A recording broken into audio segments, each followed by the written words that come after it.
Hallelujah. आप सारे खुश हो? सारे खुश हो?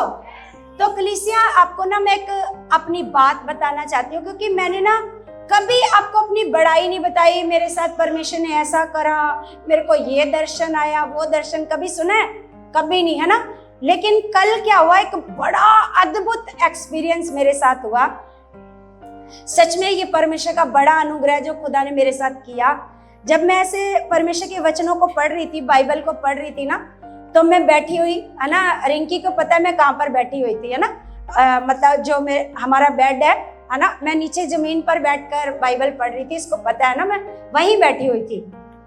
जब ये आई तो तब भी मैं वहीं पर बैठी हुई थी, मैं बाइबल पढ़ रही थी। तो बाइबल पढ़ते पढ़ते ऐसे अचानक से क्या हुआ, इतनी लाइट्स निकलने लगी। और पता कैसी लाइट, जैसे लोग दिवाली पर नहीं लगाते लड़ियां जो ऐसे से करके ऐसे से पानी के जैसे ऐसे गिरती है ना, ऐसे वाली। और इतनी लाइट्स इस बाइबल में से निकलने लगी, और मैं देख रही हूँ कि लाइट्स कहाँ से आ रही हैं। कभी ऐसे टिम टिम करके ऐसे निकले जा रही। मैं बड़ी देर तक उनको देखती रही, ज्यादा देर नहीं, शायद 2 मिनट तक वो लगातार इसमें से लाइट्स निकलती रही। और परमेश्वर मेरे को बता रहा था, क्योंकि मैं कुछ और वचन तैयार कर रही थी, कुछ और वचन परमेश्वर से मांग रही थी, लेकिन परमेश्वर ने कहा नहीं, आज एक नया प्रकाशन होगा, इसलिए इसमें से नई लाइट निकल रही है। हालेलुया। तो ये मेरे लिए पहली बार है, ये जो एक्सपीरियंस हुआ। मैं कभी अपनी बड़ाई नहीं करती कि मेरे साथ ऐसा होता है, नहीं, ये एक्सपीरियंस जो मेरे साथ हुआ ये अद्भुत था मेरे लिए, और ये पहली बार हुआ।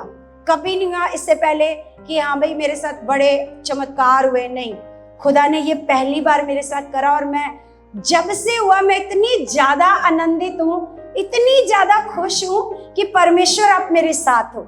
और मेरे को पता है परमेश्वर आज बड़ा कुछ अद्भुत करने वाला है, और जो आज सिखाने वाला है ना, जो खुदा ने मेरे को आज वचन दिया है ना, उसका प्रकाशन भी अद्भुत है।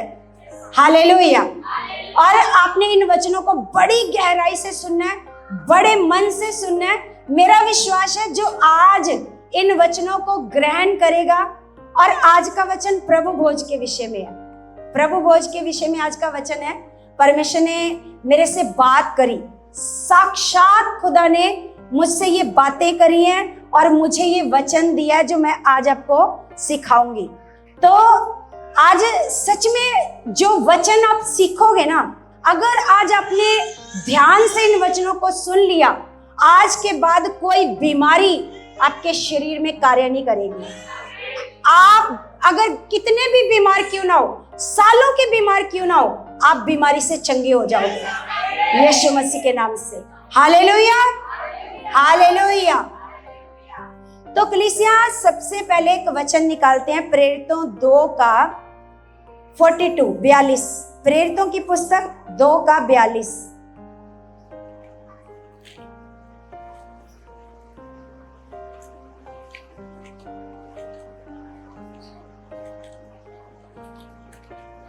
यहां पर लिखा है,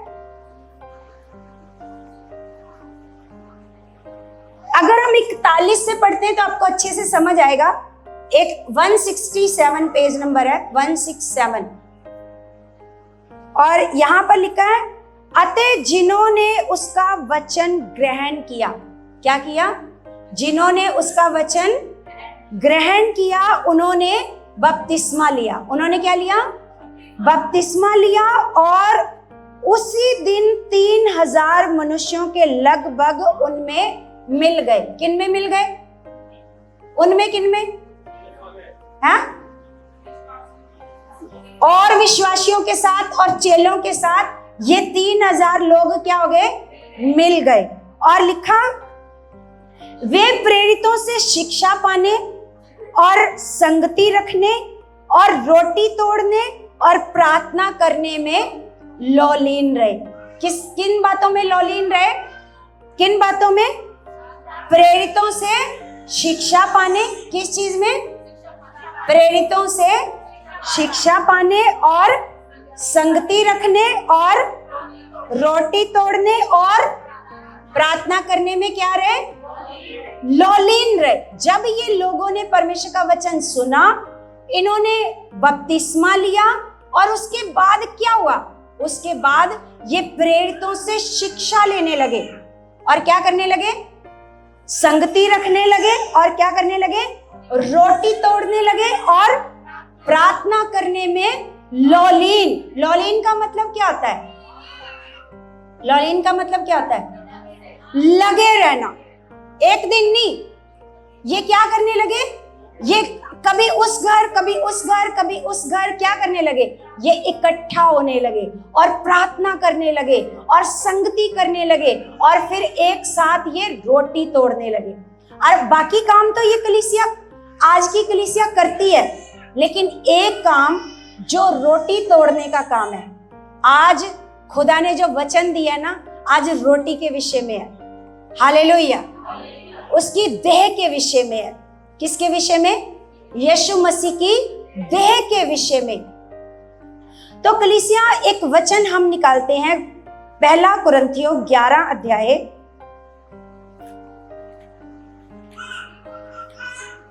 11 का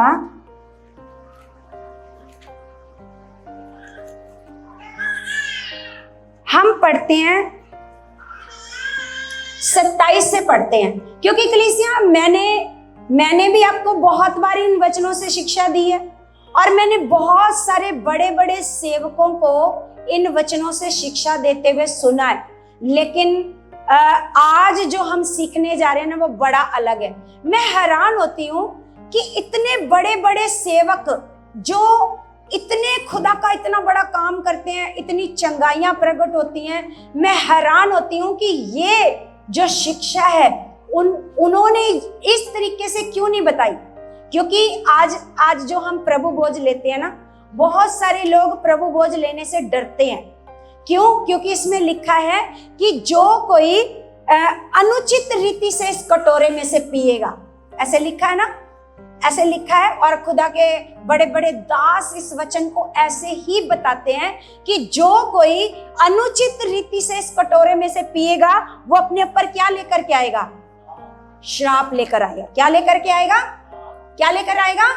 क्योंकि मैंने बड़े जो सेवक है ना, जिनके पास हजारों की कलीसियाएं आती हैं, उनके मुंह से ये वचन ऐसे ही सुना है कि जो इस कटोरे में से अनुचित रीति से पिएगा, वो अपने ऊपर क्या लेकर के आएगा? श्राप। लेकिन आज जो हम वचन सीखेंगे ना, आज आप सीखोगे इस वचन से, आपको पता है प्रभु यीशु मसीह ने यहाँ पर लिखा, इसलिए इसको हम पढ़ते हैं पहले, फिर मैं आपको एक्सप्लेन करके बताती हूँ। इसलिए जो कोई अनुचित रीति से प्रभु की रोटी खाए या उसके कटोरे में से पिए, वह प्रभु की देह और लहू का अपराधी ठहरेगा। क्या ठहरेगा? अपराधी ठहरेगा। इसलिए मनुष्य अपने आप को जांच ले और इस रीति से इस रोटी में से खाए और इस कटोरे में से पिए, क्योंकि जो खाते पीते समय प्रभु की देह को ना पहचाने, वह इस खाने और पीने से अपने ऊपर दंड लाता है। अपने ऊपर क्या लाता है? दंड लाता है। मैं इसको पहले पढ़ के बता देती हूँ, फिर मैं आपको अच्छे से एक्सप्लेन करके बताऊंगी। इसी कारण तुम में से बहुत से निर्बल और रोगी हैं। इसी कारण तुम में से बहुत से क्या हैं? यहाँ पर हमें पढ़ने से ऐसा लग रहा है कि इसी कारण तुम में से बहुत से निर्बल और रोगी हैं और बहुत से सो भी गए हैं, है ना। हम यहाँ तक इस वचन को पढ़ते हैं। अगर हम इस वचन को पढ़ रहे हैं तो यहाँ पर इस वचन को पढ़ने से हमें ये लगता है कि जो कोई पापी व्यक्ति खाता है ना, कोई पाप करता है और फिर भी इस प्रभु भोज को प्रभु की मेज में से खा लेता है, तो वो अपने ऊपर क्या लेकर आता है? दंड लेकर आता है। और इसी कारण बहुत सारे लोग बीमार हैं, निर्बल हैं और बहुत सारे लोग सो भी गए हैं। हमें पढ़ने से ऐसा ही लग रहा है ना, पढ़ने से, लेकिन जो कल का प्रकाशन था ना, वो हैरान करने वाला है, हैरान करने वाला। ये वचन का ये मतलब नहीं है, ये वचन का ये मतलब नहीं है। अगर हम कर्मों से देखें तो हम कोई भी प्रभु भोज लेने के लायक, हम कोई भी, चाहे मैं हूं, चाहे कोई भी प्रचारक हो, चाहे बड़े से बड़ा सेवक हो, कोई भी ये नहीं कह सकता कि मैं दोषी नहीं हूं, मैं बिल्कुल निर्दोष हूं। या मैं अपने, यहां क्या आता है, यहां घमंड आ जाएगा कि मैं तो जी बिल्कुल निर्दोष हूं और मैं क्या कर सकता हूं, मैं प्रभु भोज ले सकता हूं, है ना। लेकिन अगर हम ये वचन पढ़ते हैं तो पढ़ने से ऐसा ही लगता है कि कोई भी अनुचित रीति से इस कटोरे में से ना पिए। हालेलुया। लेकिन आपको पता है, अगर हम अपने कर्म देखें, अपने कर्म देखें तो अपने कर्मों से हम कभी भी प्रभु भोज ले ही नहीं सकते। Hallelujah, hallelujah. ये अनुचित जो रीति है ना, मैं आपको आज बताऊंगी ये कौन से अनुचित रीति की पौलुस बात कर रहा है ना। क्योंकि आज हम देखेंगे यीशु मसीह की जो देह है, जब यीशु मसीह ने अपने चेलों को, अगर हम इससे थोड़ा सा आगे पढ़ते हैं, 24, थोड़ा सा पीछे जाएंगे, सॉरी आगे नहीं पीछे, 24 पढ़ते हैं तो 24 में लिखा है, और धन्यवाद करके तोड़ी और कहा। आगे हम अगर 23 से पढ़ते हैं तो आपको अच्छे से समझ आएगा, क्योंकि ये बात मुझे प्रभु से पहुंची। क्या कह रहा पौलुस, ये बात मुझे किससे पहुंची है, उसको किसी चेले से नहीं पहुंची, किसी पास्टर से नहीं पहुंची, या पतरस से नहीं पहुंची, या कोई और जो पौलुस से पहले खुदा का काम कर रहा था उससे नहीं पहुंची। वो कहता है ये बात मुझे प्रभु से पहुंची और मैंने तुम्हें भी पहुंचा दी। हालेलुया। हाथों को उठाकर बोलो ऐसे, और ऊंचा बोलो। तो आज जो बात मुझे प्रभु से पहुंची, आज मैं आपको पहुंचाने जा रही हूं। हालेलुया। किसी पास्टर से नहीं, सेवक से नहीं, है ना। कहां से पहुंची, जब ये लाइट निकली ना इसमें से, बाइबल में से, तो एकदम से मेरा दिमाग चेंज हो गया, एकदम से वो बातें मेरे अंदर घूमने लगी। क्योंकि मैं भी जब आपको भी प्रभु भोज देती थी, है ना, तो मैं क्या कहती थी, ये देह है, ये यीशु मसीह के शरीर का टुकड़ा है, मांस का टुकड़ा है, और ये जो लहू है ये हमारे पापों के लिए, क्षमा के लिए, ऐसे बोलती थी ना। लेकिन कल जो परमेश्वर ने मुझे बात सिखाई, आपको पता है परमेश्वर ने क्या सिखाया, यीशु, जो हमें पापों से क्षमा मिलती है ना, वो मिलती है यीशु के लहू से। वो किससे मिलती है, यीशु के, किससे मिलती है, जो हमें पापों की क्षमा मिलती है वो लहू से मिलती है। फिर जो रोटी है, जो हम रोटी लेते हैं, वो रोटी किस चीज को दर्शाती है, यीशु, रोटी किस चीज को दर्शाती है, किसको, जरा ऊंचा बोलना, रोटी किस चीज को दर्शाती है,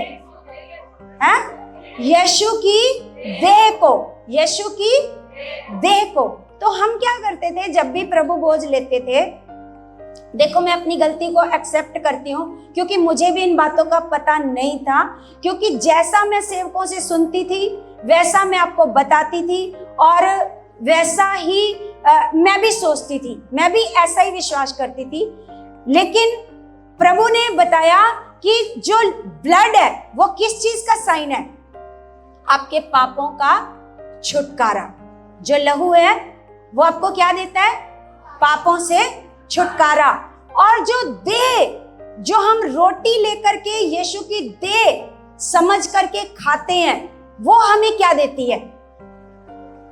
इन बातों का नहीं पता था ना, बोलो, पता था किसी को, कुछ चल रहा दिमाग में किसी के, बोलो, चल रहा किसी के कुछ दिमाग में कि रोटी क्या देती है, चंगाई। रोटी क्या देती है, कल परमेश्वर ने मेरे को बताया कि जो आप यीशु की देह लेते हो वो पापों से आपको क्षमा नहीं देती है। वो पापों से क्षमा आपको कैसे मिलती है, पतरस भी कहता है उसके लहू से तुम्हें क्या मिली, पापों की। अगर आप पतरस की पुस्तक पढ़ते हो पहला अध्याय, तो यीशु के लहू से हमें क्या मिलती है, अगर आपको चंगाई चाहिए, आज कितने लोगों को चंगाई चाहिए? सबको चंगाई चाहिए। तो आज आपने जो प्रभु भोज लेना है, आज उस प्रभु भोज में आपकी चंगाई है। Hallelujah, hallelujah. तो यहाँ पर जो अनुचित रीति से खाने का पौलुस का मतलब ये है, क्योंकि हम यीशु की देह को पहचान कर नहीं खाते हैं। ऐसा नहीं कि हम पापी हैं और हम प्रभु भोज खा लेते हैं इसलिए अपने ऊपर दंड लेकर आते हैं। हम क्यों अपने ऊपर दंड लेकर आते हैं? क्योंकि हमें प्रभु भोज का मतलब नहीं पता है। हमें प्रभु भोज का मतलब नहीं पता। जैसे मैं आपको एक बात बताती हूँ, बहुत सारे लोग ये कहते हैं कि मैं चंगा क्यों नहीं होता, मैं चर्च में जाता हूं, मैं चंगा क्यों नहीं होता। बहुत सारे लोगों का ये क्वेश्चन होता है। बहुत सारे लोग चंगाई नहीं पाते हैं। क्यों नहीं पाते? एक वचन है यूहन्ना 3:16। अगर किसी को पता है तो हाथ खड़ा करो, क्या लिखा है उसमें? यूहन्ना 3:16। सोच कर देखो, इतना फेमस वचन अगर आपको नहीं पता, कितने लोगों को पता है? एक ऊंचा हाथ खड़ा करो, ऐसे वाला, जिसको पता है, जिसको पता है।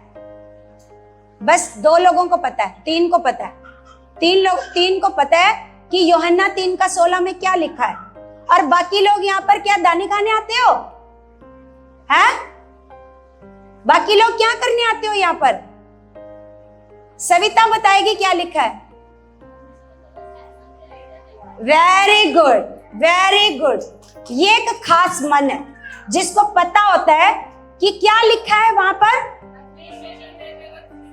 हाँ, वो आप बोलो ऊंचा।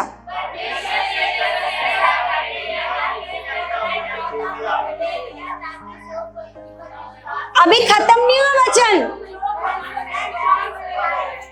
सोच कर देखो, मैं ना आपके लिए बड़ी बुद्धि मांगती हूँ, समझ मांगती हूँ खुदा से कि खुदा आपको बड़ा ब्लेस करे बुद्धि में, समझ में, ताकि आपको खुदा के वचन, अरे जिन वचनों ने आपको जीवन दिया है, इतना खास वचन, अगर ये खास वचन है यूहन्ना 3:16 कहता है कि परमेश्वर ने जगत से ऐसा प्रेम रखा कि उसने अपना इकलौता पुत्र ताकि, यहां पर वचन खत्म नहीं होता, ताकि जो कोई उस पर विश्वास करे वह नष्ट ना हो परंतु, हालेलुया। इस वचन को यूहन्ना 3:16 डायरी पर नोट करो और इसको वचन को आपने 20 बार जाकर पढ़ना है। 20 बार पढ़ोगे? आज्ञा मानोगे? क्या ऐसे ही छोड़ दोगे? इनका काम है बोलना। हमारे पास नहीं है 20 बार पढ़ने का वचन, है? हमारे पास नहीं है समय। बोलो, है समय आपके पास? 20 बार इस वचन को पढ़ना है। कौन सा वचन? यूहन्ना 3 का। अब यूहन्ना 3:16 कहता है कि परमेश्वर ने जगत से, किससे? जगत से ऐसा प्रेम रखा कि उसने अपना इकलौता पुत्र दे दिया। इकलौता पुत्र उसने किसके लिए दिया? हमारे लिए या सारे जगत के लिए? उसने अपना इकलौता पुत्र सारे जगत के लिए दिया। क्या सारा जगत चंगा है? क्या सारा जगत हील है? लेकिन उसने तो अपना इकलौता बेटा सबके लिए दिया है। लेकिन आगे एक बात लिखी है, ताकि जो कोई उस पर विश्वास करे वह नष्ट परंतु अनंत जीवन पाए। जो कोई विश्वास करेगा वो चंगाई को प्राप्त करेगा और वही अनंत जीवन को भी प्राप्त करेगा। इसलिए कलीसिया, आज मैं आपको बताती हूं, हर एक चर्च में आने वाला चंगा नहीं रह सकता जब तक वो प्रभु की देह को पहचान कर ना खाए। हालेलुया। मैं आपको एक वचन पर पीछे लेकर चलती हूँ, निर्गमन की पुस्तक में। हम उसको निकालेंगे नहीं, अगर निकालेंगे तो बड़ा लंबा समय हो जाएगा। हम जानते हैं जब फसह का त्योहार पहली बार मनाया गया, कितनों को पता है? कितनों को पता है कब वो दिन था, कौन सा वो दिन था जब फसह का त्योहार पहली बार मनाया गया? परमेश्वर आप सबको बड़ी आशीष दे। मेरा मन गदगद हो जाता है जब आपके ऐसे चेहरे देखती हूँ ना, मेरे को बड़ी खुशी होती है कि आप इतने मतलब बुद्धिमान हो, समझदार हो, आपको सारी बाइबल का पता है। हालेलुया। कितनों को पता है कि कौन, कब, कैसे हुआ था पहली बार फसह का त्योहार? चलो मैं ही बता देती हूँ, है ना, मैं ही बता देती हूँ, मैं ही बताऊंगी आपको सारा कुछ, है ना। लेकिन आपका काम है उन वचनों को लेकर जाना, भूलना नहीं, है ना। पहली बार फसह का त्योहार मनाया गया था जब इजरायली कहां पर थे? मिस्र में। कहां पर थे? मिस्र में थे। और उस दिन एक चमत्कार होना था, मतलब एक इजरायलियों के साथ एक घटना, इजरायलियों के साथ नहीं, मिस्रियों के साथ एक घटना घटनी थी कि जो कोई प्रभु ने पहले अपने लोगों को पहले से बता दिया था, 14 दिन पहले एक मेमना पालना है और इस फसह वाले दिन इस मेमने को बलिदान करना है ना। और 14 दिन पहले से वो मेमना क्या किया गया था? तैयार, मतलब पाला, उसको अपने घर में ला करके रखना था 14 दिन पहले, है ना। पढ़ा है आपने? हाँ, पढ़ा है फसह का त्योहार। तो हम ये देखते हैं कि उस दिन एक घटना होनी थी मिस्र में कि मिस्र के पहलौठे मरने थे, जितने जानवरों के थे, इंसानों के थे। लेकिन परमेश्वर ने एक बात उनको कही थी, इजराइलियों को, जिनकी चौखटों पर मैं मेमने का लहू लगा हुआ देखूंगा, उस घर में मृत्यु, उस घर में मृत्यु। कितनों ने ये पहले वीडियो सुनी हुई है? तो याद नहीं आता फसह का त्योहार? याद नहीं आता? सबने वीडियो सुनी हुई है।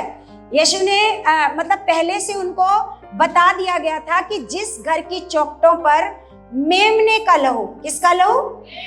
मेमने का लहू लगा हुआ देखूंगा, उस घर में मृत्यु के दूत नहीं आएंगे। और जिन चौखटों पर मेमने का लहू नहीं लगा होगा, उन घर में मृत्यु के दूत आएंगे और उन घरों में पहलौठों की मृत्यु हो जाएगी। हालेलुया। और ये कब हुआ था? जिस दिन उन्होंने मिस्र में से निकलना था, एक रात पहले, एक रात पहले। तो उन्होंने लहू को तो चौखटों पर लगा दिया, लहू को, जो मेमने का लहू था, उनको तो, लहू को तो उन्होंने क्या कर दिया? चौखटों पर क्या कर दिया? लगा दिया। लेकिन मेमने का क्या हुआ? मेमने के बारे में क्या कहा था? हाँ, मेमने के बारे में क्या कहा था? खाने को कहा था। याद है? मेमना किस चीज को दर्शाता है? मेमना किस चीज को दर्शाता है? यीशु मसीह को। मेमना किस चीज को दर्शाता है? आज बड़ा खास वचन है, दोनों कान खोलो अपने, दोनों कान खोलो। हाँ, इन कानों से नहीं है। यीशु मसीह कहता है जिसके सुनने के कान हो वो, प्रकाशित वाक्य में कितनी बार ये वचन आया है, जिसके सुनने के कान हो। तो इसका मतलब ये कान तो हैं आपके पास। कौन से वाले कान चाहिए? आत्मिक कौन से कान होते हैं? कहां पर है वो आत्मिक कान? है कहां पर लगे हैं वो कान? तो आज आप अपने कानों को खोलो, खोलकर वचन सुनना।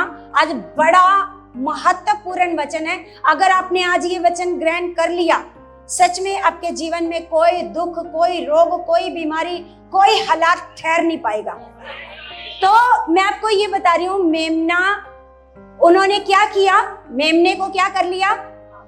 मेमने को क्या करने को कहा गया? मेमने को खाने को कहा गया। मेमने को क्या करने को कहा गया? मेमने को खाने को कहा गया। ये है निर्गमन 12 अध्याय। आप इसको नोट कर लो अपनी डायरी पर। निर्गमन 12 अध्याय, इसको घर जाकर आपने 20 बार पढ़ना है। कितनी बार? कितनी बार? निर्गमन 12 अध्याय को आपने कितनी बार पढ़ना है? पढ़ोगे पक्का? आज्ञा पालन करोगे? करोगे? यस नहीं सुन रहा। अगर आप इतने ढीले रहोगे तो कैसे खुदा का आत्मा आपके जीवनों में काम करेगा? बोलो, पढ़ोगे वचन? कितनी बार? हालेलुया। जब वो मिस्र से निकले एक रात पहले उन्होंने क्या किया? उन्होंने क्या किया? मेमने को खाया। आपको पता है जब उन्होंने मेमने को खाया तो कितने साल वो जंगल में रहे? कितने साल? 40 साल वो जंगल में रहे। कितने लोग बीमार हुए? कितने लोग डॉक्टरों के पास गए? सुना है कभी? बाइबल में बाकी तो बातें उनके बारे में लिखी हैं। अगर बीमार हुए होते तो ये भी लिखा होता कि फलाना आज ये डॉक्टर के पास जा रहा है, कल को वो जा रहा है। कितने लोग थे पता? 2.5-3 लाख लोग थे वो, है ना, जिनको वो लोग निकल कर आ रहे हैं। लेकिन परमेश्वर हमें बताता है उन्होंने मेमना खाया था, उनमें से एक भी जन बीमार। Hallelujah, hallelujah. हम अपने परमेश्वर का वचन ऐसे पढ़ते हैं। भजन संहिता 105 अध्याय पढ़ते हैं। भजन संहिता 105। मैं आपको वचन निकाल कर पढ़ाती हूं, आपको पता चलेगा। 105 का हम पढ़ेंगे 37।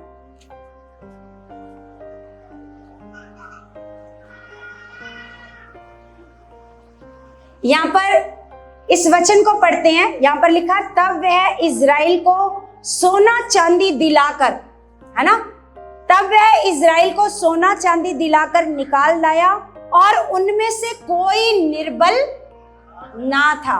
क्या लिखा यहां पर? उनमें से। अगर आप ऐसे ढीले मन से बैठोगे तो मैं बंद कर दूंगी, क्योंकि जो खुदा ने मेरे को प्रकाशन दिया है उसी से मेरे को ही आशीष मिलेगी। अगर आप इतने ढीले मन से बैठोगे, कोई जवाब नहीं दोगे, तो मैं बंद कर दूंगी सारी बाइबल। बोलो हाँ? सीखना चाहते हो लेकिन आपके अंदर वो चाहत, वो प्यास नजर नहीं आ रही। क्या लिखा है यहाँ पर? उनमें से कोई भी निर्बल। वो इतने सारे लोग, है ना, वो प्रभु भोज खाकर निकले हैं, प्रभु की देह को खाकर निकले हैं, लेकिन उनमें से एक भी बीमार और एक भी कमजोर। आप भी ऐसे रहना चाहते हो? आज हमने पहचानना है पौलुस क्या कह रहा है। अगर हम बिना पहचाने यीशु मसीह की देह को खाएंगे तो क्या होएगा? तो क्या होएगा? बोलो। बहुत सारे लोग बीमार रहेंगे, ये पौलुस कह रहा है ना वहां पर। बहुत सारे लोग बीमार रहे, निर्बल रहे, और बहुत सारे लोग सो गए। बहुत सारे लोग सो गए। ये क्यों है? ये पाप के कारण नहीं है, क्योंकि पाप तो हम सबके अंदर है। ये किस कारण है? क्योंकि हम इस देह की ताकत को नहीं पहचानते। इस देह की ताकत को, कि इस देह में कितनी पावर है, कितनी सामर्थ्य है। एक बार उन्होंने यीशु मसीह की देह को खाया, 40 साल तक वो बीमार नहीं हुए। कितने साल तक? कितने साल तक? लेकिन कैसे खाना? विश्वास के साथ। कैसे खाना? आपको पता है, जो जैसे कई लोग बोलते हैं, जैसे हम लोग प्रभु भोज देते हैं तो लोग प्रभु भोज को बड़े नॉर्मली मन से खा लेते हैं, है ना। आपको पता है, एक छोटी सी जो गोली होती है ना, छोटी सी गोली, उसके ऊपर लोगों का कितना विश्वास होता है ना। अगर मान लो किसी का पेट दर्द हो रहा है, बड़ा भयानक दर्द हो रहा है, तो एक छोटी सी गोली पर लोगों का क्या होता है? विश्वास, है ना। तो एक छोटी सी गोली अगर इतना बड़ा काम कर सकती है, तो ये तो यीशु मसीह की देह का टुकड़ा है। अगर हम इसके ऊपर विश्वास करके इसको खाएंगे तो कितनी बड़ी चंगाई को प्राप्त करेंगे। हालेलुया। आपको पता है, जो फसह का मेमना इजराइलियों ने कुर्बान किया, वो तो एक परछाई थी। वो क्या थी? वो तो एक परछाई थी। असल में जब यीशु मसीह पकड़वाए जाने वाले थे, यीशु मसीह ने अपने चेलों के साथ जो प्रभु भोज किया, वो कौन सा दिन था? कौन सा दिन था? वो फसह का दिन था। कौन सा दिन था? अब यीशु मसीह चेलों को रोटी देकर के कहते हैं, लो इसे खाओ, ये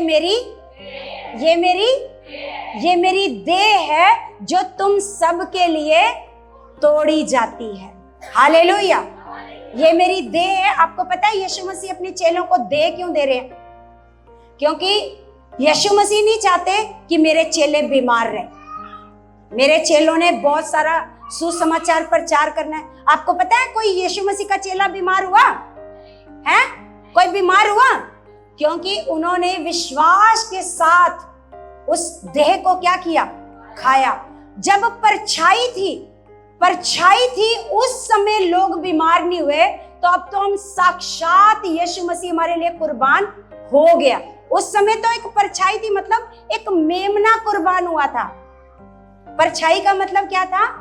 सच्ची में यीशु मसीह कुर्बान नहीं हुआ था। क्या कुर्बान हुआ था? क्या कुर्बान हुआ था? सोच कर देखो, एक परछाई से अगर लोग इतने सालों तक चंगे रह सकते हैं, तो असल यीशु मसीह की देह को खाने से हम कितने साल तक चंगे रह सकते हैं? बोलो। और कितनी जल्दी हील हो सकते हैं, है ना? आज हमें पहचानना है कि ये जो बीमारी है, यीशु मसीह की देह के ऊपर जब हम विश्वास करके खाते हैं, बीमारी हमारी बॉडी में ठहर नहीं सकती। हालेलुया। आज हम जब यीशु मसीह की देह को खाएंगे, यीशु मसीह चंगाई को यीशु मसीह रोटी कहते हैं। जैसे एक औरत जो सुराफिनी औरत थी, जैसे हम देखते हैं मरकुस 7:25 निकालते हैं, जो औरत आकर कहती है, प्रभु मेरी लड़की में दुष्ट आत्मा है, उसमें से दुष्ट आत्मा निकाल दे। यीशु मसीह उसको क्या जवाब देते हैं? किसी को पता है क्या जवाब देते हैं उसको? ऊंचा ऊंचा ऊंचा बोलो, ध्यान से बोला करो। मैं लड़कों की रोटी, किस चीज को बोल रहे हैं यीशु? रोटी बोल रहे हैं ना? तो रोटी किस चीज को वहां पर दर्शा रही है? चंगाई को। किस चीज को दर्शा रही है? मरकुस 7:25।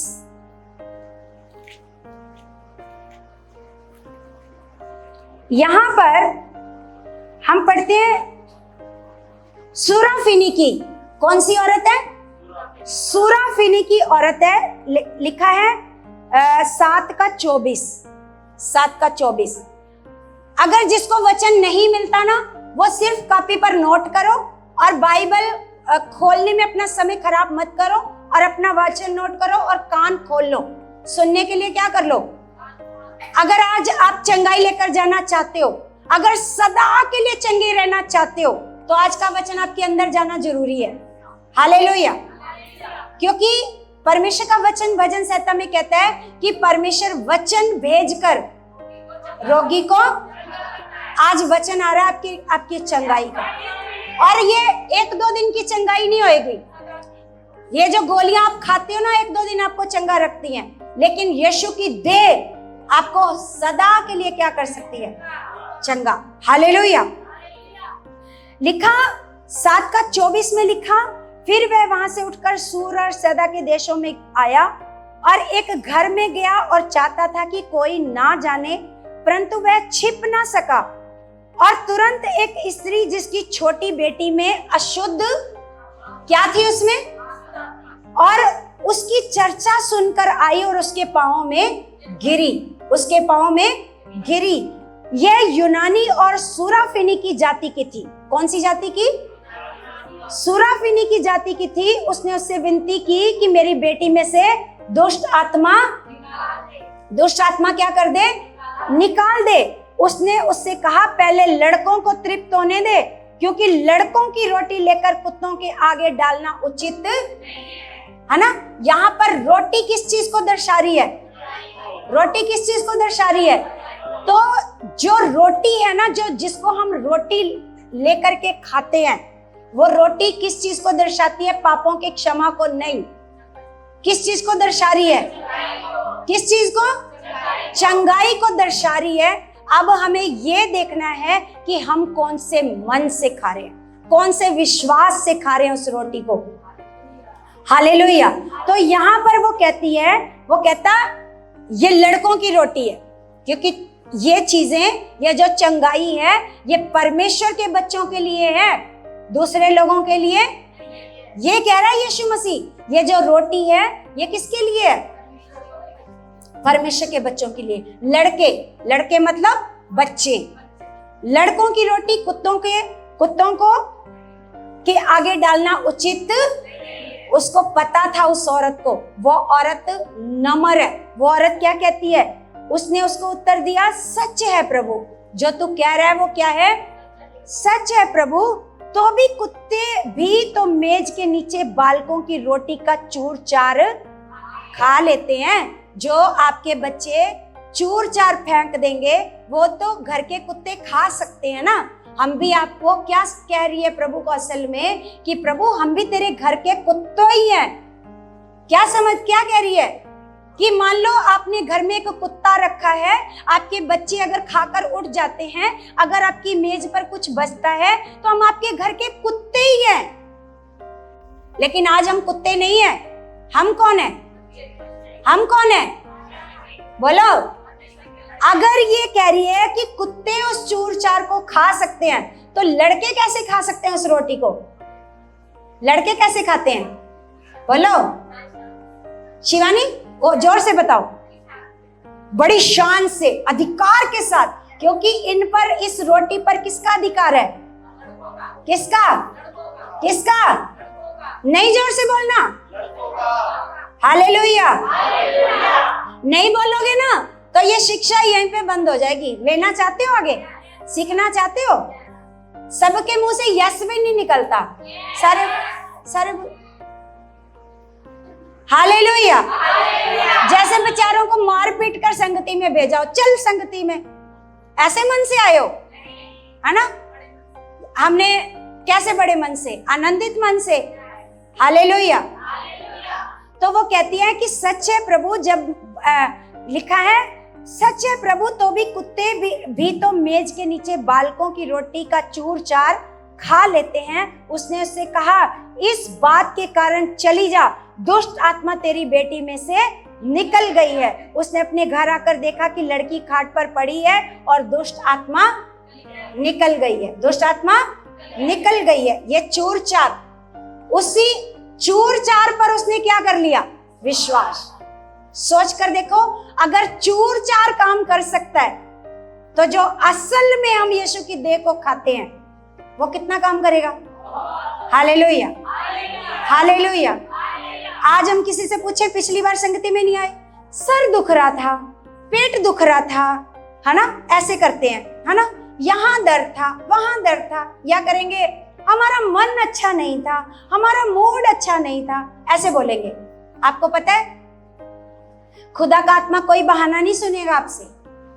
खुदा का पवित्र आत्मा आपसे कोई भी बहाना, वो देखेगा आपका मन, आपका चाल चलन, आप कैसे खुदा के साथ चलते हो, आपका कैसा विश्वास है, कितना आप खुदा का आदर करते हो, आप कितनी, जैसे देखो हमने काजल की गवाही सुनी, 6 महीने प्रभु से दूर है। प्रभु तो दूर नहीं है, मैंने इसको गाइड करा, मैंने कहा तेरे मन में दोष डाल रहा होगा शैतान कि तेरे को तो इतने दिन हो गए, अब कैसे तेरे बच्चे को परमेश्वर चंगा करेगा। दोष आता है ना, बोलो, सबके मन में आता है, लेकिन ये दोष को निकालना, खुदा का स्वभाव ऐसा नहीं है। आप 10 साल बाद भी आओगे ना प्रभु के पास, तब भी वो आपको चंगा करेगा, तब भी वो आपको प्रेम करेगा, क्योंकि वो आपको प्रेम करता है। लेकिन हमने देखना है कि हम अपने पिता के साथ कितने वफादार हैं, कितने अपने पिता की बात को मानते हैं। अगर आपको लगता है कि मेरा पिता मुझे बहुत प्रेम करता है, तो आपको पिता की बात को कैसे मानना है? अगर वो आपके हर गुनाह माफ करता है, हर पाप का माफ करता है, तो रोमियो की पुस्तक में पौलुस कहता है, तो क्या हम पाप करते रहें? हैं? क्या हम गलतियां करते रहें, या अपने पिता के साथ वफादारी से चलें? हालेलुया। तो आज हम जो बात सीख रहे हैं कलीसिया, वो बात ये है कि आज जो रोटी हम लेते हैं वो रोटी आपकी चंगाई है। हालेलुया। वो रोटी आपकी क्या है? वो रोटी क्या है आपकी? यीशु मसीह अपने चेलों के साथ इतने साल चला फिरा। कितने साल? कितने साल? है ना? क्या यीशु मसीह एक भी दिन बीमार हुआ? बोलो, एक भी दिन बीमार हुआ? यीशु बीमार नहीं हुआ। यीशु की देह कमजोर नहीं है, तो जब हम उसकी देह खाते हैं जो हमारे लिए तोड़ी गई, क्या की गई? जो हमारे लिए क्या की गई? तोड़ी गई, तो वो देह भी कमजोर नहीं है, उसमें कोई रोग नहीं है, उसमें कोई बीमारी नहीं है। आप उसकी देह को खाओगे, आप कभी भी बीमारी में नहीं रहोगे, कभी कमजोरी में, कभी भी निर्बलता में। क्या लिखा है उसमें? अभी हमने भजन संहिता 105 पढ़ा है ना। तो हमें ये लगता है जब हम पौलुस की पत्री को पढ़ते हैं तो अनुचित रीति से आज तक किसी खुदा के दास ने ये नहीं बताया ये अनुचित रीति क्या है। उन्होंने डराया है। लोग डरते हैं प्रभु भोज लेने से, है ना। लोग प्रभु भोज लेने से, अगर कोई पाप में होता है, व्यभिचार में होता है ना, तो वो लोग डरते हैं प्रभु भोज लेने से। क्यों? क्योंकि ये वचन गलत तरीके से बताया गया है। क्योंकि हम सब पापी हैं, हम सब गुनाहगार हैं। इसका मतलब हमें से किसी को भी प्रभु की मेज में से खाने का अधिकार नहीं है। बोलो, है ना। लोग कहते हैं कि बच्चों को प्रभु भोज नहीं देना चाहिए। आपको पता है बड़े बड़े चर्चेज में जहां पर धर्म की शिक्षा दी जाती है वहां पर बच्चों को प्रभु भोज नहीं दिया जाता, या फिर जिन्होंने बपतिस्मा नहीं लिया उनको प्रभु भोज नहीं दिया जाता। हालेलुया। लेकिन आपको पता है ये प्रभु भोज आप सबके लिए है, और ये एक दिन के लिए नहीं है। यहां पर हमने जो पहला वचन पढ़ा प्रेरितों 2:42, वो कब कब ले रहे हैं रोटी को, कब कब तोड़ रहे हैं रोटी को, वो कब कब तोड़ रहे हैं? नहीं पता? चलो फिर छुट्टी है फिर, हाँ? नहीं, अगर पता भी है तो ऊंचा नहीं बोलते हैं। वो रोटी को कब कब तोड़ रहे थे? रोज, प्रतिदिन। क्या लिखा है वहां पर? इसका मतलब आप रोज प्रभु भोज ले सकते हो। हालेलुया। अगर आप में से कोई बीमार है, मान लो कोई बीमार हो गया ना, तो डॉक्टर के पास जाने से पहले अपने किचन में जाओ, अपना प्रभु भोज तैयार करो और उस रोटी को विश्वास के साथ खाओ। जैसे गोली को विश्वास के साथ खाते हो ना, देह को क्या कैसे खाओ, है ना। तो उस गोली से ज्यादा फायदा, जल्दी फायदा क्या करेगा? प्रभु भोज। क्या करेगा? प्रभु भोज। अपने बच्चों को भी दो, अपने बच्चों को भी प्रभु भोज दो। अगर हम कर्मों के अनुसार देखें तो प्रभु भोज लेने के अधिकारी केवल बच्चे ही हैं। हालेलुया। केवल बच्चे ही हैं, क्योंकि बच्चे ही हैं मन के सच्चे।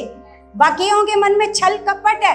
आप कितना भी दिखा लो हम बिल्कुल अच्छे हैं इसलिए हम क्या ले रहे हैं, ये दिखावा है। अंदर पता है क्या क्या छल कपट, क्या गंध भरा हुआ है, हमें पता है, सबको पता है। लेकिन हम यहाँ पर अपने आप को झूठा दिखाते हैं कि हम क्या है, सच्चे। हम सच्चे होकर दिखाते हैं जी।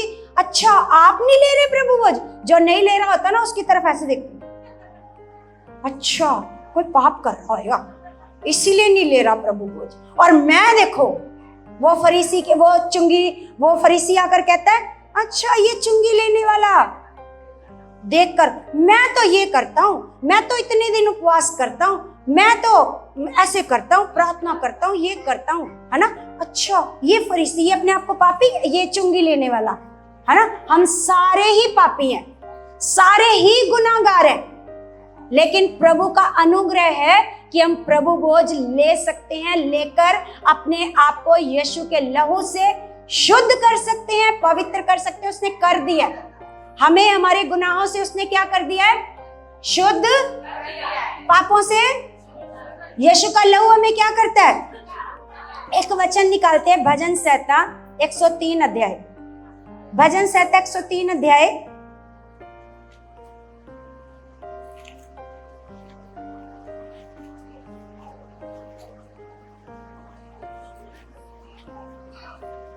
एक 103 का हम पढ़ेंगे, एक से ही पढ़ते हैं, एक से। यहां पर लिखा, हे मेरे मन यहोवा को, हे मेरे मन यहोवा को धन्य कह, और जो कुछ मुझ में है वह उसके पवित्र नाम को, हे मेरे मन यहोवा को धन्य कह और उसके किसी उपकार को ना भूलना। लिखा, वही तो तेरे सब अधर्म को क्षमा करता है, वही तो तेरे सब अधर्म को क्षमा करता है और तेरे सब रोगों को चंगा करता है, और वही तेरे प्राण को नष्ट होने से बचा लेता है और तेरे सिर पर करुणा और दया का मुकुट बांधता है। Hallelujah, hallelujah. यहाँ पर लिखा, वही तेरे सब अधर्म को क्या करता है? क्या करता है? क्या करता है? क्या करता है? वही तेरे सब अधर्म को। अब सब का मतलब क्या होता है? सब का मतलब क्या होता है? सब। सब का मतलब सब। वो तेरे सब अधर्म को क्या करता है? क्षमा करता है। सब अधर्म को क्या करता है? वो क्षमा करता है। और सच में कलीसिया, उसने हमारे सारे अधर्मों को, उसने अपना लहू बहाकर हमारे सारे अधर्मों को क्या कर दिया? क्षमा कर दिया। अब आप परमेश्वर के सामने हियाव के साथ जा सकते हो। अब आप पापी और गुनाहगार, बेशक आप लाख पाप करके आए हो, आज आप प्रभु भोज जब लेते हो, आप यीशु के लहू को लेते हो, यीशु के लहू पर विश्वास करते हो, तो आपके सारे पाप तो पहले से माफ हैं। लेकिन हम याद करते हैं जब हम उस ब्लड को लेते हैं, पाप कितने साल पहले माफ हो चुके हैं? यहाँ पर लिखा है, वो तेरे सारे अधर्म को क्या करता है? क्षमा करता है। क्षमा, ये फ्यूचर टेंस है या पास्ट है? पास्ट में हो चुका है या फ्यूचर में होगा? है? इसको हम क्या बोलेंगे? Past tense. पास्ट टेंस है ना? ये पास्ट में परमेश्वर ने कर दिया है। ये पास्ट में परमेश्वर ने, ये हो चुका है काम। आपके अधर्म क्षमा हो चुके हैं। अब हम सिर्फ जब ब्लड लेते हैं, यीशु का लहू लेते हैं, पीते हैं, तो हम ये याद रखते हैं कि यीशु ने मेरे सारे अधर्म को क्षमा कर दिया। अब आपके अंदर दोष की भावना नहीं आनी चाहिए। हालेलुया। समझ आ रही मेरी बात? कितनों को आज, कितनों को टीचिंग समझ में आ रही है? कई लोग सोचेंगे मैं तो पापी हूँ, मैं तो गुनाहगार हूँ, मैं ये पाप करता हूँ, वो पाप करता हूँ। तो मन में क्या आता है? डर आता है ना प्रभु भोज लेते समय, क्योंकि बाइबल में लिखा ही इस तरीके से है, जो कोई अनुचित तरीके से उसकी देह में से खाएगा, है ना, उसके कटोरे में से पिएगा, तो वो दंड का इसका मतलब पता क्या है? मतलब अगर आप यीशु के लहू पर विश्वास नहीं करोगे कि उसने, उसके लहू ने आपके सारे अधर्म, सारे पाप क्षमा कर दिए, अगर आज भी आप अपने आप को पापी समझते रहोगे, तो ये अनुचित रीति है। ये कौन सी रीति है? ये है अनुचित रीति। समझ में आ रही मेरी बात? कितनों को आई समझ में कि क्या है अनुचित रीति? सबको आई है। आपको सबको समझ आ रहा है? लेकिन मेरे को शक्लें देखकर ऐसे लग रहा है जैसे कंफ्यूज से हो रहे हो आप। कंफ्यूज तो नहीं हो रहे? नहीं, आज कंफ्यूजन खत्म हो रही है कि मैं पापी हूं या धर्मी हूं, प्रभु भोज लूं या ना लूं, प्रभु भोज लूं या ना लूं। मैं तो पाप भी करता हूं, गुस्सा भी करता हूं, लड़ाई भी करता हूं, धोखा भी देता हूं, चुगली भी करता हूं, निंदा भी करता हूं, बुराई भी करता हूं, लेकिन प्रभु भोज लूं या ना लूं, है ना? आप निश्चिंत होकर क्या ले सकते हो? उसका जो ब्लड है वो आपके सारे पापों को क्षमा कर चुका है। हालेलुया। उसका ब्लड आपके पापों को क्षमा कर चुका है और उसकी देह आपके लिए तोड़ी जा चुकी है। उसकी देह, बस आपने उसकी देह पर क्या करना है? विश्वास के साथ खाना है, विश्वास के साथ। सच में कलीसिया, ये जो चंगाई है हमारे लिए अवेलेबल है। आज भी आप यीशु के देह को विश्वास के साथ खाओगे तो आप तुरंत, कितनी देर में, जैसे आप मान लो आपका सिर दर्द हो रहा है, आप एक गोली खाते हो, गोली क्या सिर में जाती है जो जाकर सिर दर्द चंगा करती है? कहाँ जाती है? पेट में। जब पेट में गई तो सिर दर्द कैसे चंगा हो गया? हैरान करने वाली बात है ना? गोली तो पेट में गई और कमर दर्द कैसे ठीक हो गई? पैर का दर्द कैसे ठीक हो गया? गोली कहाँ गई? पेट में, है ना। जब एक गोली इतना बड़ा चमत्कार करती है तो प्रभु की देह उससे कई गुना ज्यादा बड़ा चमत्कार करती है। हालेलुया। तो निश्चिंत होकर जब कोई दर्द हो ना तो पेन किलर नहीं खाना। क्या खाना? लेना रोटी, तोड़ना, बोलना यीशु ये तेरी देह है जो 2025 साल पहले मेरे लिए तोड़ी गई है और मैं विश्वास के साथ खा रही हूं। आपके पेट में जाएगी। कहां जाएगी?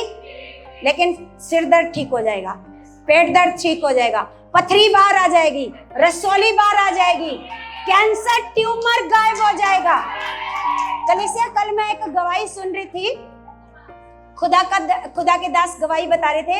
एक बहन को ट्यूमर था और जैसे प्रभु भोज की शिक्षा मिल रही थी ना कि प्रभु भोज चंगाई देता है, आपकी चंगाई के लिए प्रभु भोज, तो उस बहन ने विश्वास के साथ जब प्रभु भोज लिया तो आपको पता है क्या हुआ?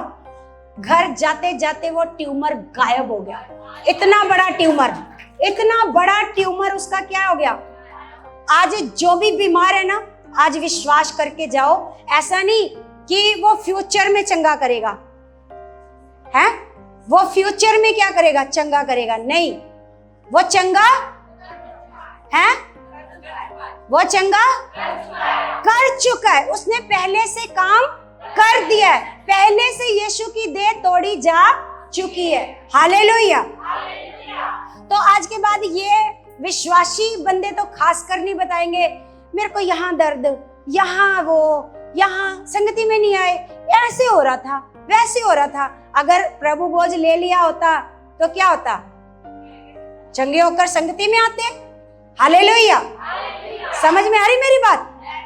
तो ये जो प्रभु भोज है, जैसे हम एक वचन पढ़ते हैं यूहन्ना की पुस्तक 6 का 54 पढ़ते हैं। यूहन्ना की पुस्तक में जाएंगे,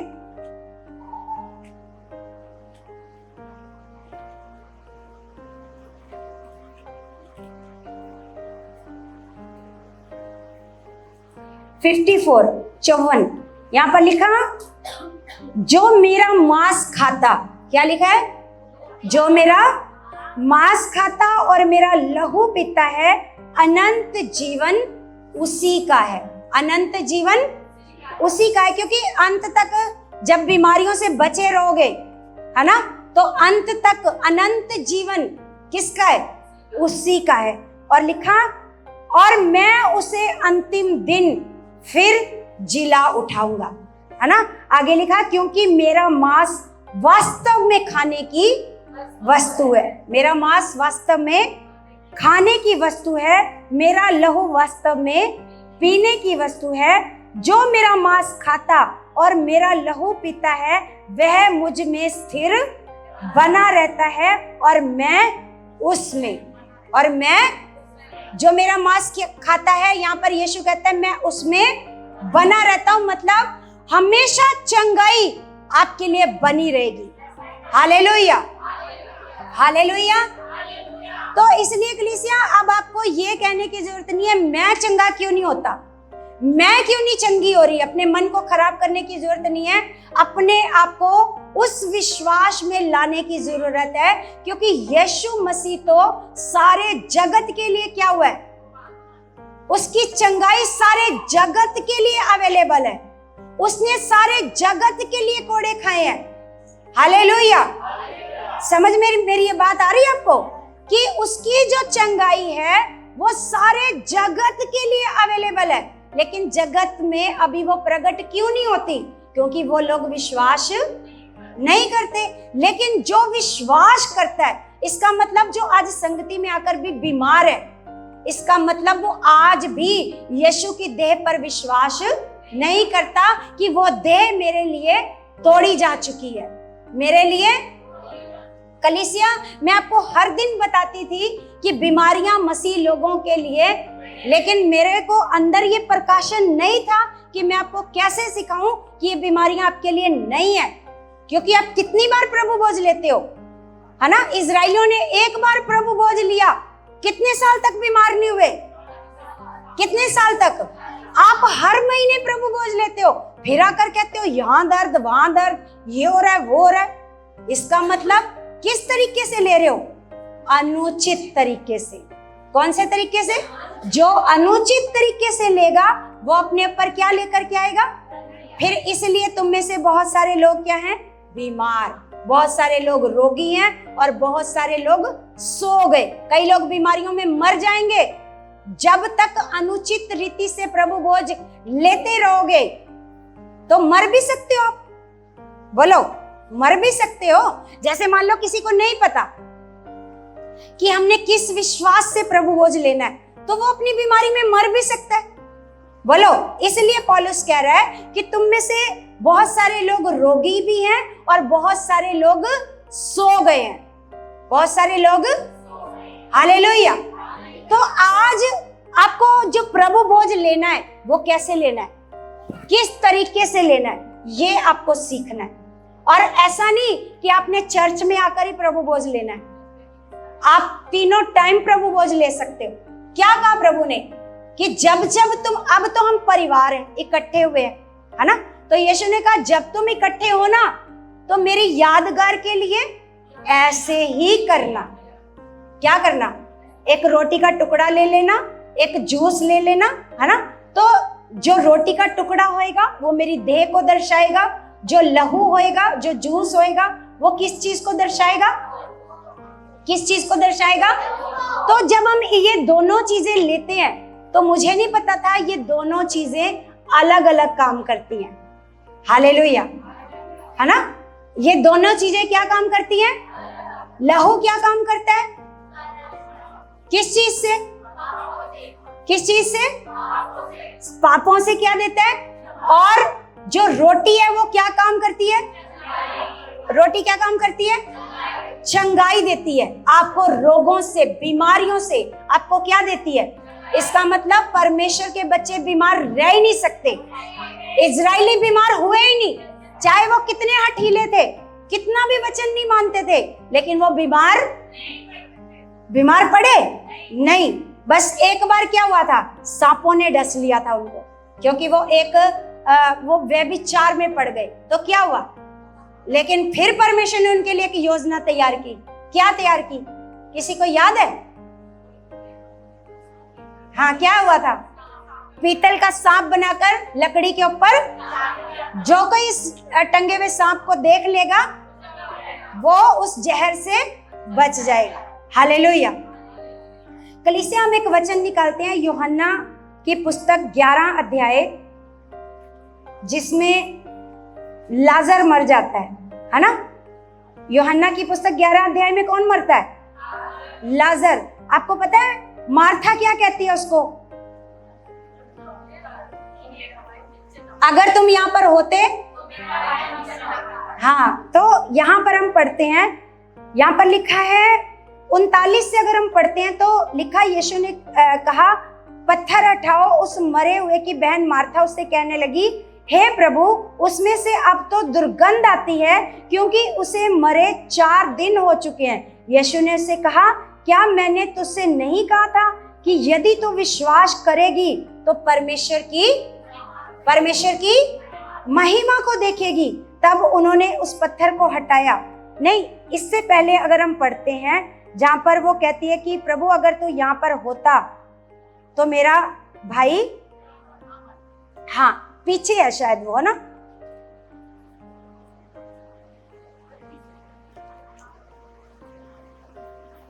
हाँ 21 में 11 का 21 में है। मार्था ने यीशु से कहा, हे प्रभु, यदि तू यहाँ होता तो मेरा भाई कदापि,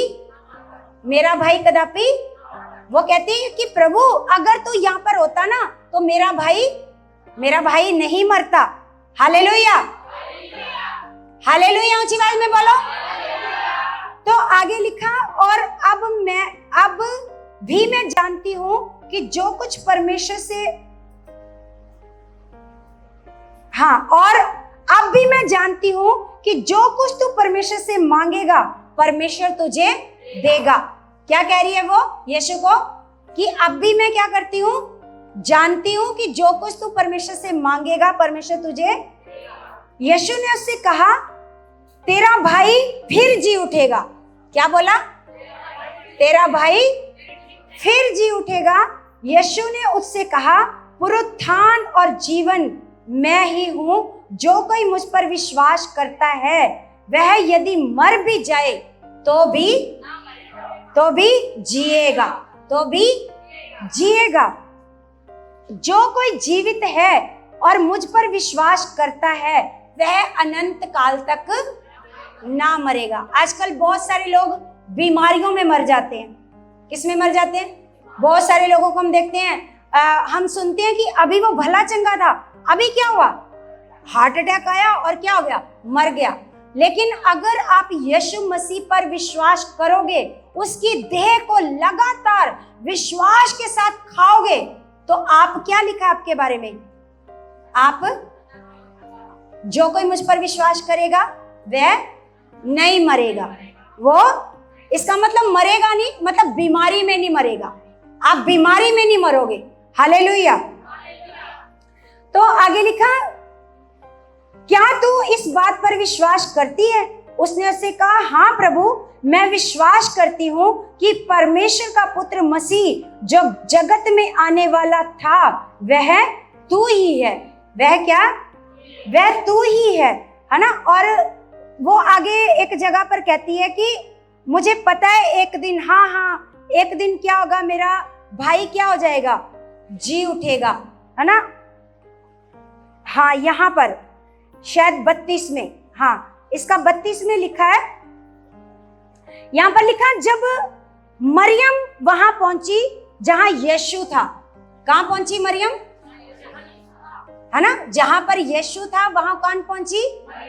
जहां यीशु था। तो उसे देखते ही उसके पांव पर गिर पड़ी और उससे कहा, हे प्रभु, यदि तू यहाँ होता तो मेरा भाई ना मरता। ये पहले मार्था कह रही है, अब कौन कह रही है? अब कौन कह रही है? अब ये मरियम कह रही है कि प्रभु, अगर तू यहाँ पर होता तो मेरा भाई। ये कौन सी बात कर रही है? कौन सा टेंस है ये? किसी बच्चे को पता है ये कौन सा टेंस है? हाँ, किसी बच्चे को पता है? तनिष्का बताएगी। पास्ट टेंस है ना ये, वो पास्ट की बात कर रही है। कौन सी बात कर रही है? वो कहती है, यीशु अगर तू यहाँ होता मतलब, है ना, पास्ट की बात कर रही है। अगर तू यहाँ पर होता तो मेरा भाई नहीं मरता। तो आगे यहाँ पर हम देखते हैं, क्या जो चंगाई है वो पास्ट में है? बोलो, यहाँ पर वो पास्ट की बात कर रही है। किसकी बात कर रही है? पास्ट की बात कर रही है। लेकिन जो चंगाई है वो अभी है, प्रेजेंट्स में, ना तो वो फ्यूचर में है और ना पास्ट में है ना। चंगाई कहां पर है? अभी। कहां? प्रेजेंट्स में। कहां? प्रेजेंट्स में चंगाई है। तो वो क्या कहती है, जब यीशु ने उसको उन यहूदियों को जो उसके साथ आए थे रोते हुए देखा, तो आत्मा में बहुत ही उदास और व्याकुल हुआ और कहा, तुमने उसे कहाँ रखा है? उन्होंने उसे कहा, हे प्रभु, चलकर देख ले। यीशु रोया। तब यहूदी कहने लगे, देखो वह उससे कितना प्रेम रखता था। परंतु उनमें से कुछ ने कहा, क्या यह जिसने अंधे की आंखें खोली ये भी ना कर सका कि ये मनुष्य ना मरता? है ना। वो लोग यहूदी क्या बोलने लगे? कहते कि अगर इसने अंधे की आंखें खोली हैं तो ये नहीं कर सका कि ये मनुष्य ना मरता, है ना। यहाँ पर यीशु मसीह उनको कहते हैं कि पुनरुत्थान और जीवन मैं हूं। और यहाँ पर मरियम कहती है कि प्रभु, मैं विश्वास करती हूं कि एक दिन मेरा भाई जी उठेगा। एक दिन मेरा भाई, वो कौन से जी उठने की बात कर रही है? वो इस शरीर में जी उठने की बात नहीं कर रही। कहां चली गई? वो फ्यूचर में चली गई। कहां चली गई? है ना। अभी हम देख रहे हैं कि वो पास्ट की बात कर रही थी, लेकिन अभी वो कहां चली गई? फ्यूचर में चली गई। कि प्रभु, मेरे को विश्वास है कि एक दिन तू मेरे भाई को क्या करेगा? जीवित कर देगा, मेरा भाई जी उठेगा। क्योंकि यीशु ने उसको क्या बोला कि तेरा भाई क्या होएगा, जी उठेगा। तो वो कौन से जी उठने पर विश्वास कर रही है ना? जब हम सारे ऐसे मरे हुए में से जी उठेंगे। लेकिन यहाँ पर जैसे आज भी बहुत सारे लोग, बहुत सारे विश्वासी ना अपनी चंगाई के लिए फ्यूचर में चले जाते हैं।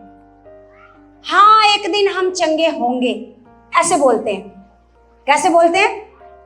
तो वो कहाँ चले जाते हैं? वो मार्था की तरह कहाँ चले जाते हैं? मरियम की तरह कहाँ चले जाते हैं? हाँ, हमें विश्वास है एक दिन हमें परमेश्वर क्या करेगा, है ना? लेकिन चंगाई जो है ना वो फ्यूचर में नहीं है। किस में है? बोलो। वो आज अभी इसी घड़ी आपको चंगा कर सकता है। यीशु ने उसको यही बात बोली थी कि यदि तू विश्वास करेगी तो उसकी महिमा को देखेगी। जब आप चंगाई को पाते हो तो क्या करते हो? परमेश्वर की महिमा। किसको देखते हो? परमेश्वर की। यही बात यीशु ने कहा था, यही बात पर यीशु ने विश्वास करने को कहा था कि यदि तू विश्वास करती तो तेरा भाई मरता ही नहीं, है ना? तेरा भाई। इसलिए आपको चंगाई के लिए फ्यूचर में जाने की जरूरत नहीं है कि एक दिन, हाँ मुझे विश्वास है एक दिन ना मैं बिल्कुल चंगी हो जाऊंगी, मुझे विश्वास है एक दिन मेरे घर में सब कुछ चंगा हो जाएगा। नहीं, वो आज अभी इसी घड़ी आपके लिए अवेलेबल है। हालेलुया। आपके बच्चों का बदलना, आपके पति का बदलना इसी घड़ी अवेलेबल है। वो प्रेजेंट्स में है, वो फ्यूचर में नहीं है। हालेलुया। समझ में आ रही मेरी बात? इसके लिए आपको अपने आप को एक तो दोषी नहीं बनाना कि हो सकता है ये कोई मेरे गुनाह होंगे, मेरे पाप होंगे, इसलिए चंगाई आने में क्या लग रहा है, समय लग रहा है। नहीं, चंगाई आपके कर्मों से नहीं मिलती आपको कि आप कितने धर्मी हो इसलिए आपको चंगाई मिल रही है। आपको चंगाई किस लिए मिल रही है? जब आपको पता है, जब फसह का मेमना खाने की आज्ञा दी गई इजराइलियों को, क्या वो लोग धर्मी थे? बोलो बोलो। उनके सारे घर वालों को वो मेमना खाने की आज्ञा दी गई। बोलो, ये बोला गया कि जिन्होंने बपतिस्मा लिया उन्होंने मेमना खाना है? बोलो। सबको बातें समझ आ रही कि ऊपर से निकल रही हैं? जितनों को समझ आ रही जोर से बोलो। तो इसके लिए, चंगाई के लिए आपको अपने कर्मों पर डिपेंड नहीं होना कि मेरे कर्म ही खराब है इसलिए परमेश्वर मेरे को चंगा नहीं कर रहा। समझ में आ रही मेरी बात?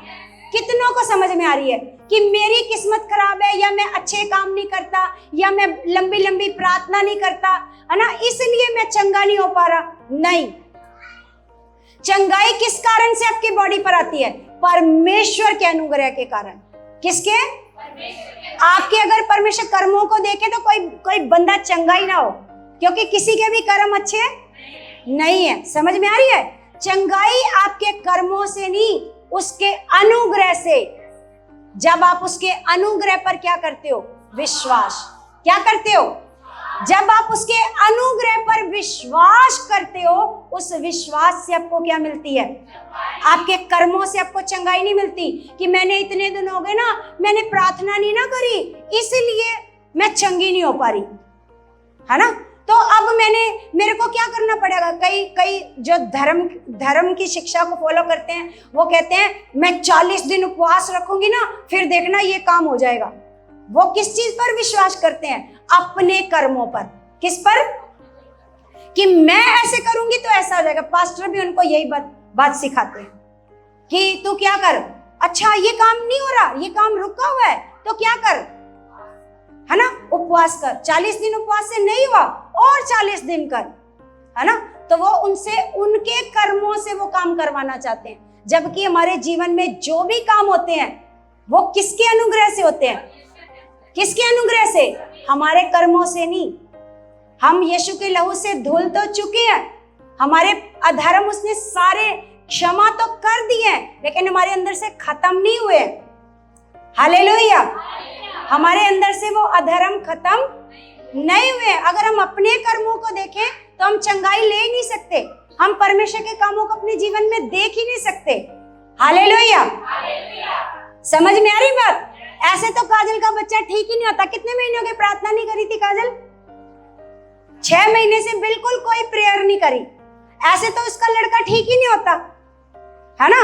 लेकिन ये उसका लड़का ठीक हो गया है, तो ये इसके कर्म से नहीं हुआ। कैसे हुआ? समझ में आ रही ना सारी बातें? तो अपने आप को दोषी नहीं समझना बिल्कुल। ऐसे हियाव के साथ खुदा के सामने जाओ। क्योंकि मैं ना सच में इस बात के लिए माफी मांगती हूँ बहुत परमेश्वर से, क्योंकि मैंने भी ये वाली गलत टीचिंग दी है, ये डराने वाली टीचिंग कि आप ऐसे नहीं करोगे तो ऐसे हो जाएगा, ऐसे नहीं चलोगे तो। लेकिन खुदा ने मेरी बुद्धि को खोल दिया है, मेरी समझ को खोल दिया है, मेरी समझ को परमेश्वर ने अपने प्रकाशन से खोल दिया है कि कोई भी काम आपके कर्म से नहीं होना, उसके अनुग्रह से होना है। लेकिन हाँ, अगर मेरा पिता मुझसे इतना प्रेम करता है तो मैं अपने पिता से पूरी वफादारी के साथ चलूंगी। कोई पाप नहीं करूंगी, कोई बुराई नहीं करूंगी, कोई गलत रास्ते पर नहीं चलूंगी। जो खुदा की आज्ञा है उसको मैं कैसे मानूंगी? कैसे? जो खुदा मुझ पर इतना अनुग्रह करता है, मैं उसकी बात को कैसे मानूंगी? ऐसे नहीं कि मैं बात मानूंगी तब मेरे जीवन में काम होएगा। क्योंकि ये टीचिंग मैंने आपको सिखाई है, इसके लिए मैंने परमेश्वर से बहुत माफी मांगी है कि परमेश्वर, ये डराने वाली टीचिंग है कि आप कर्म करोगे तब आपके जीवन में काम होगा। लेकिन हमने अपने कर्मों पर विश्वास नहीं करना। मैंने आज से, परमेश्वर ने मुझे सिखाया, आज से परमेश्वर के अनुग्रह पर आपको विश्वास करना सिखाना है कि वो कितना धर्मी है। हालेलुया, वो कितना धर्मी है। हम कितना खुदा को प्यार करते हैं, कितना आज्ञा पर चलते हैं, ये हमारा फर्ज है। जैसे एक पिता अपने बच्चे को प्रेम करता है, तो बच्चा कितना अपने फर्ज निभाता है। आप अपने फर्ज कितना निभाते हो? कितना आप लगातार खुदा की हजूरी में आते हो? कितना आप अपने उस बाप का आदर करते हो जो आपको इतना प्रेम करता है कि आप कैसे भी हो, आप कितने भी पापी हो, गुनाहगार हो, आपको स्वीकार करता है और आपको गले से लगाता है, आपको प्यार करता है वो। Hallelujah, hallelujah. जैसे एक माँ का बच्चा ना, माँ अपने बच्चे को नहलाती है, धुलाती है ना, तो बच्चों के साथ वो बाहर खेलता है तो कीचड़ में गिर जाता है, कीचड़ में गिरकर गंदा होकर आता है, तो माँ क्या कहती है? अब तो मेरा बच्चा नहीं है। माँ क्या कहती है? अब तो जा, अब तो गंदा हो गया, अब तो मेरा बच्चा नहीं है। ऐसे बोलती है माँ? है? क्या करती है माँ? आपके अंदर जो प्रेम है ना, जो आप अपने बच्चे को करते हो ना, उससे कई गुना ज्यादा परमेश्वर प्रेम करता है। आप कितने भी गंदे हो ना, वो आपको धोता है, वो आपको प्रेम करता है, वो आपको गले से लगाता है। आज के बाद, आज से ये दोष की भावना निकालो और एक बात अपने मन से निकालो कि मेरी प्रार्थना से मैं चंगा होता हूं, कि मैं प्रार्थना करता हूं इसलिए मैं क्या होता हूं? मैं चंगा होता हूं। नहीं, आपने क्या करना है? उसके कर्म पर विश्वास करना है, जिसने आपके लिए अपने इकलौते बेटे को पृथ्वी पर भेजा और अपनी देह को उसने आपके लिए, उसके कर्म पर क्या करना है? विश्वास। आज से आपने उसके अच्छे बच्चे बनना है, आज्ञाकार बच्चे बनना है। अगर हमारा पिता इतना अच्छा है, वो हमसे इतना प्रेम करता है, तो आपने भी क्या करना है? क्या करना है? प्रेम करना है। आपने उससे बातें करनी है, वचन को पढ़ना है, वचन को समझना है। जब आप, जैसे आपको नहीं पता कलीसिया, कौन सा टाइम आएगा जब आपको भी इस वचन से लाइट निकलनी शुरू हो जाएगी। हालेलुया। क्योंकि आपको नहीं पता कौन सा समय होएगा जब आप संगति में बैठे होगे और खुदा का बड़ा अनुग्रह और बड़ी ग्रेस आप पर उतर जाएगी। हालेलुया। इसलिए हमने संगतियों में आना है इस कारण से लगातार, कि अगर मैंने मिस कर दी तो क्या पता कौन सा वो दिन हो कि जिस दिन बड़ा अनुग्रह उतरने वाला हो। हालेलुया। समझ में आ रहा है? खुदा का आदर करना है, खुदा की रिस्पेक्ट करनी है, पूरे मन से अपने अंदर से बुराइयों को क्या करना है? अपने अंदर से आलस को खत्म करना है, ढिठाई वाला मन निकालना है। जो काम लगातार करते आ रहे हो वही करते जाओगे तो आप अच्छे बच्चे नहीं बन पा रहे हो। आपको भी पिता के साथ क्या बनना है? अच्छे बच्चे बनना है और आज्ञाकार बनना है। वचन पढ़ने की रोज आदत डालनी है, रोज अपने आप को प्रार्थना में बढ़ाना है, क्योंकि परमेश्वर प्रार्थना के द्वारा आपसे बातें करता है। परमेश्वर की बातें करने का जो तरीका है ना, अलग अलग है। बाइबल के द्वारा आपसे बातें करेगा, है ना, हालेलुया। और जैसे मूसा के द्वारा बात करके मूसा इजराइलियों से बात करता था, परमेश्वर अपने अगुओं के द्वारा भी आपसे बात करता है। जैसे ये बात आपके साथ नहीं करी, परमेश्वर ने मेरे साथ करी, बोलो। और मैंने वो बात मुझे प्रभु ने पहुंचाई, वो मैंने क्या कर दी?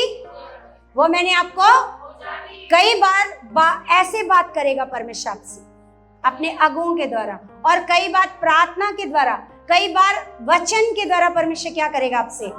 हालेलुया। तो कलीसिया, आज मेरा विश्वास है कि आज जब यीशु मसीह की देह को आप खाओगे तो जैसे इजरायली कभी बीमार नहीं हुए, ये कलीसिया में कोई भी जन बीमार नहीं होएगा। यह बात की मैं घोषणा करती हूँ, और जो कोई बीमार भी है वो आज हील हो जाएगा, चाहे वो सालों पुराना रोग क्यों ना हो। आज वो यीशु के लहू के द्वारा और यीशु की देह के द्वारा क्या होगा? वो रोग क्या हो जाएगा?